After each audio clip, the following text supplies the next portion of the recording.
Welcome back, everybody. I'm going to showcase how to get yourself in to Hamlet Multiplayer or Shipwreck Multiplayer. Now, a lot of you have watched me play Multiplayer Hamlet or Multiplayer Shipwrecked, but some people don't really know how to do that, so I'm going to showcase how to do it. It's very easy, so let's do that right now.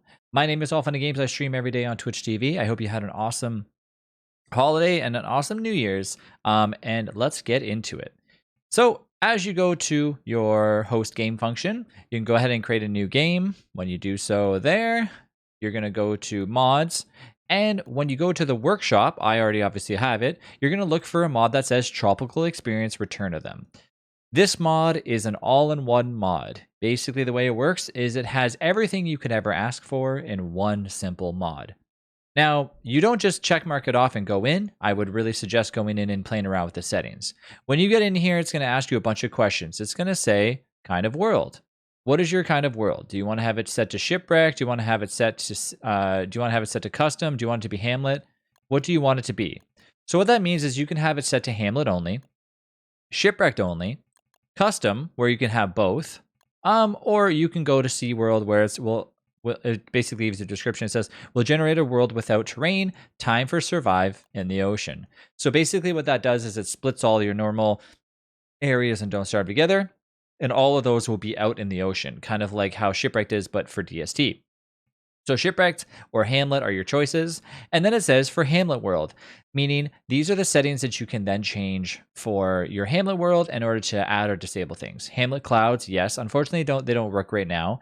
Together caves, Hamlet caves, these are things that you can always pick and choose to turn on. These are my following settings that I use. So I'm going to scroll through them really quickly for you so you can kind of see them yourself as well. And I'm going to tell you why these settings are very important. The custom worlds I wouldn't really bother with too much, but I'll explain why these settings are very important in a second. So here's all my settings, and there you go. Okay, so there's a lot of settings to go through, so I won't really go through all of them because they're pretty self-explanatory what they do. However, you want to limit yourself with how many things you have enabled and disabled, because in each of these things, for example, Hamlet or Shipwrecked, what ends up happening is you end up in a situation where if you have too many entities spawning in, you're going to lag quite a bit. So I always suggest that you disable what you do not need. There's a lot of add-in filler on this mod. For example, there's a lot of there's a frost land for Shipwrecked. There's also like Shipwrecked Plus, which adds even newer things to it. These are things that you don't necessarily need. You can disable them or enable them if you want to. But if you want to play normal Shipwreck, those are the settings that I use. If you want to play normal Hamlet, those are the settings that I use. And I would really suggest just following those for at least to start, and then you can change them later on. Now, one thing I want you to remember is that keep in mind that these are obviously just, generic mods. So when I say that is that you're not going to get the exact playthrough style that you would get on Hamlet or Shipwrecked. There's going to be glitches along the way. There's going to be things that potentially can happen. Mods might counteract each other. They might cause glitches here and there. So be very, very cautious.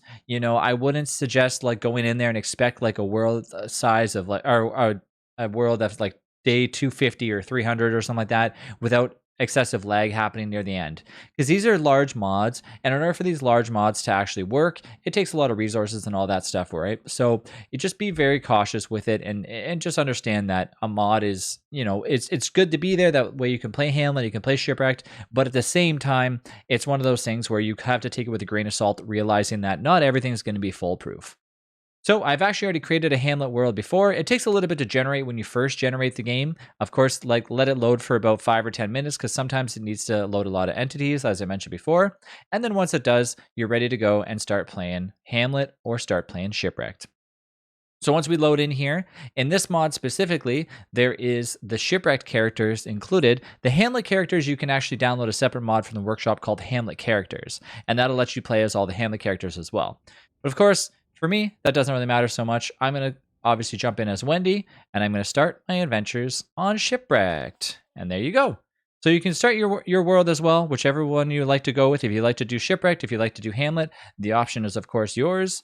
But I hope that this mod helps you play multiplayer Shipwrecked or multiplayer Hamlet, whichever you so choose. And enjoy.